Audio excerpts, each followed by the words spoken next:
Okay, I'm just going to look at proving the sum and differences rules. So first of all, before we do that, we just got to establish that if we have a point and it's on a unit circle, we'll call that P, which is xy. And this angle here, we're going to call it theta. Then if you look at the x value here, then the x value here, cos theta, can be written as x over 1. So the x value here could be written as cos theta. And the y value, going up the side there, the y value is sine theta. Sine theta is y on 1. So y would be sine theta. So the point P could be written as cos theta, sine theta. Okay, so now what I would like to do is just want to use that to help us prove, first of all, this rule. Sine A plus B equals sine A cos B, and then sine keeps the same sign, so sine, same sign, so it's plus sine B cos A. Okay. Actually, I'm just going to start, what I have to do first of all, I'm just going to start by proving it for the minus one. Now, in order to prove it for the minus one, we start with our unit circle, and I'll call that, we'll call this point P, and we'll call this point M, for example. Now, P will give it an angle of the A, and M will give an angle of the B.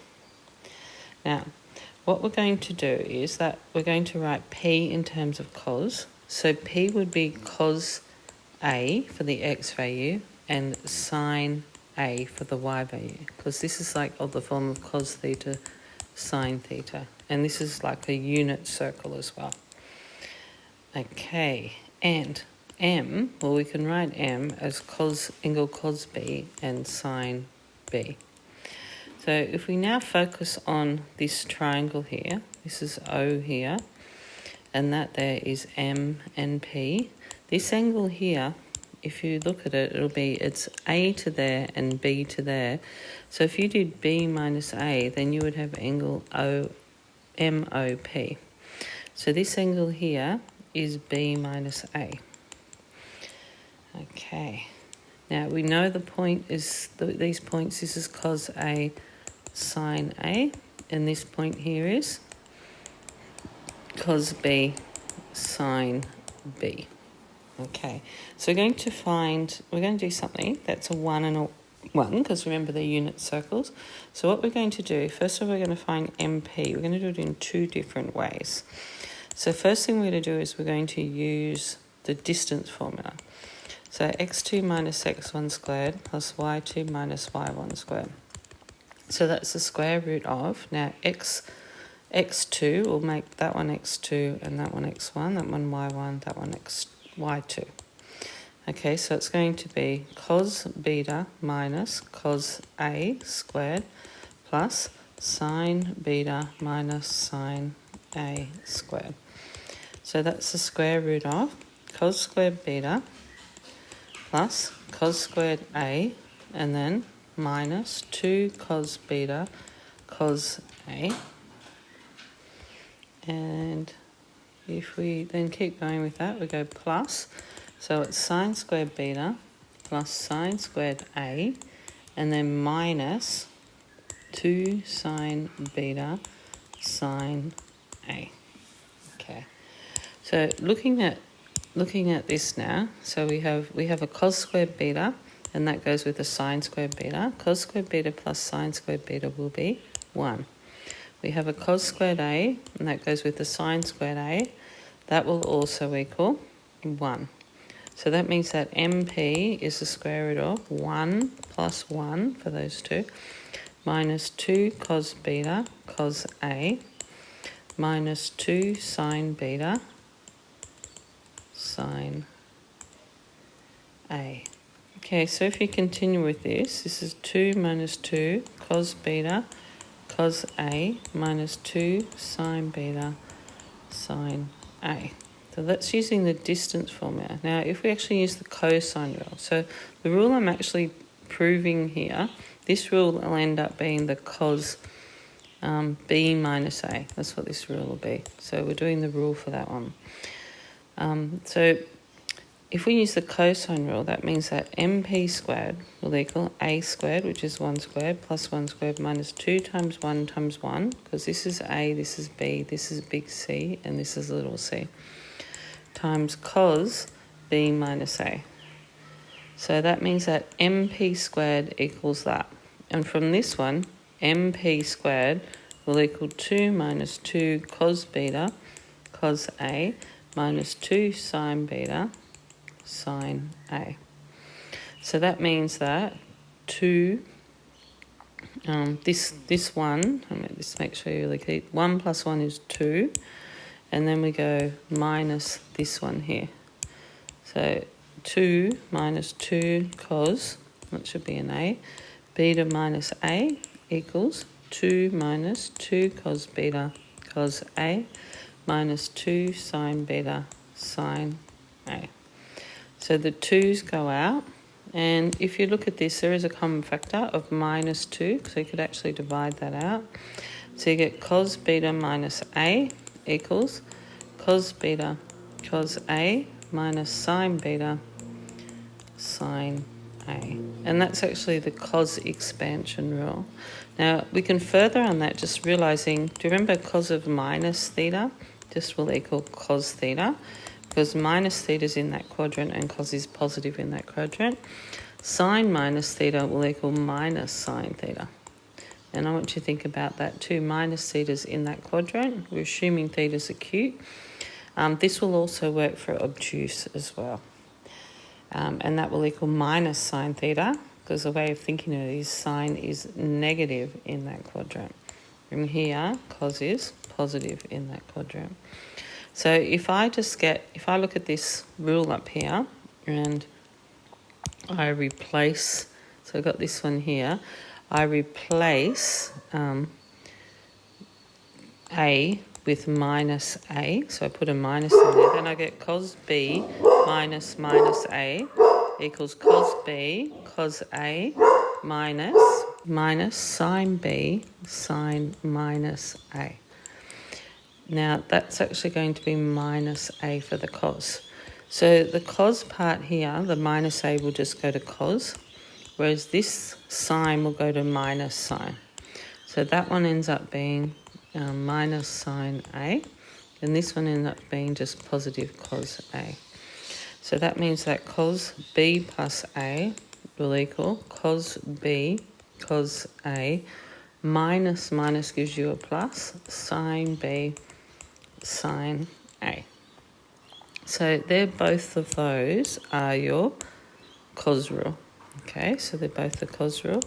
And then what we're going to do is I'm just going to prove the sine rule. Okay, so first of all, I'm just going to use this one here to prove this one here. What I'm going to do is I'm going to use the cos double angle rule. Okay, so let's just start with, we've got cos and we've got a plus b, and what I'm going to do is I'm going to replace the a with 90 minus a plus b. So then when I expand that, that's cos 90 minus a cos b, because it's cos state different sign, so it's sine 90 minus a sine b. And then when we look at that, then we have cos. Now the 90 minus a, like if we go back up to that one, like this one here, if I factorise out the minus, I get a minus b. Okay, so then when you look at that cos, that's a complementary angle, because say cos of 90 minus theta is just sine theta. So this becomes sine of a minus b.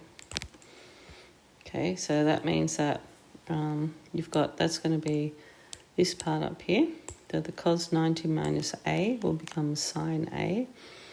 And then from there, you then will have, let's see, sine of a minus b will then equal the other side.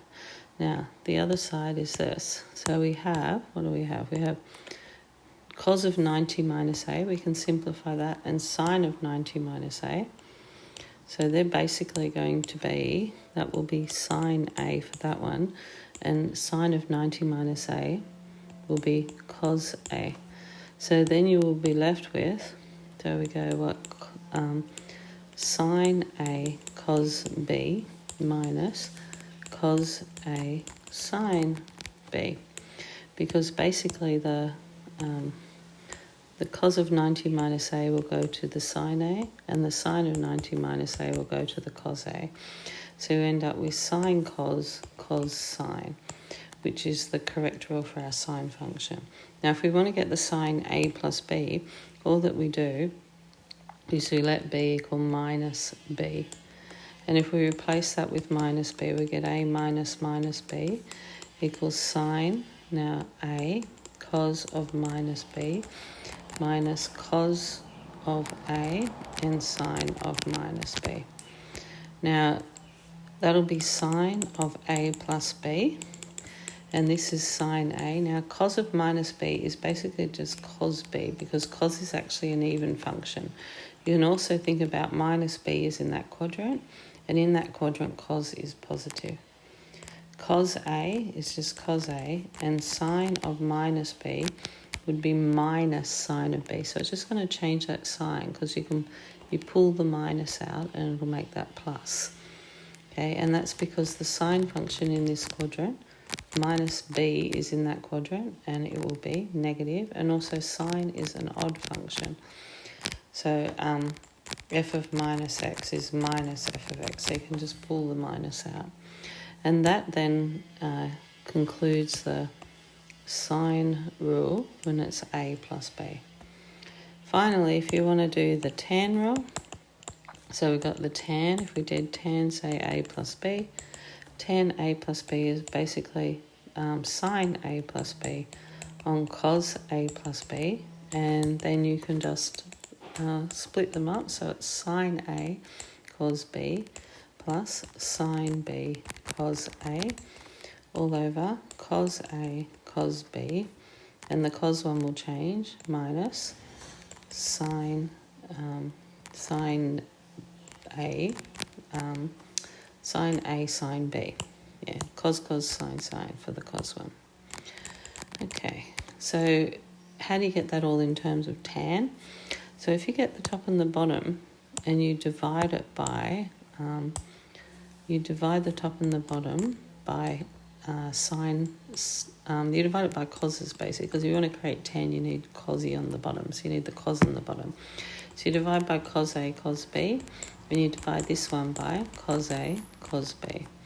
So basically what you do have here, you have sine a cos b plus sine b cos a, and I'm just going to leave some room to put it over the bottom, cos a cos b minus sine a sine b, and then you just put it over the top. So this is cos a cos b over cos a cos b, and this is over cos a cos b, and this is over cos a cos b. So then looking at this then, we know that sine a on cos is tan. We know sine b on cos b is another tan, that's tan b. Here, they all cross out, they're 1, and we've got another tan happening there.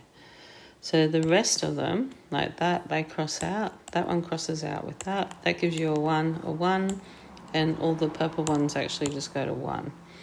So let's see, that means that goes into that once. What else? What have we got? Those ones cancel. They cancel and give you 1, and they cancel. So you end up with, that ends up being tan A plus tan B on the top, and on the bottom you get 1 minus tan, oh wait a minute, I crossed this out, but this here is sine A on cos A, so that's tan A, and this one here would be tan B. Okay, so you notice with the tan expansion, the sign on top is exactly the same. See how it's the same sign? And the one on the bottom would be the difference. That's because on the top of tan is sine, and sine keeps the same sign. And on the bottom would be tan. Now finally, you could do a similar rule by just letting b equal minus b. So then you get tan a minus b equals tan a plus tan minus b. And all that's going to do is change the signs around. Over 1 minus tan a tan minus b.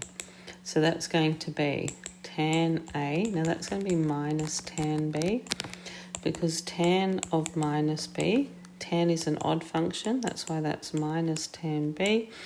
You could also think of minus b as being in that quadrant, and tan is negative. Then it's 1 minus tan a tan b, and when the negative comes out the front, that becomes positive. So the main thing you can note from that is that the sign in the middle has changed.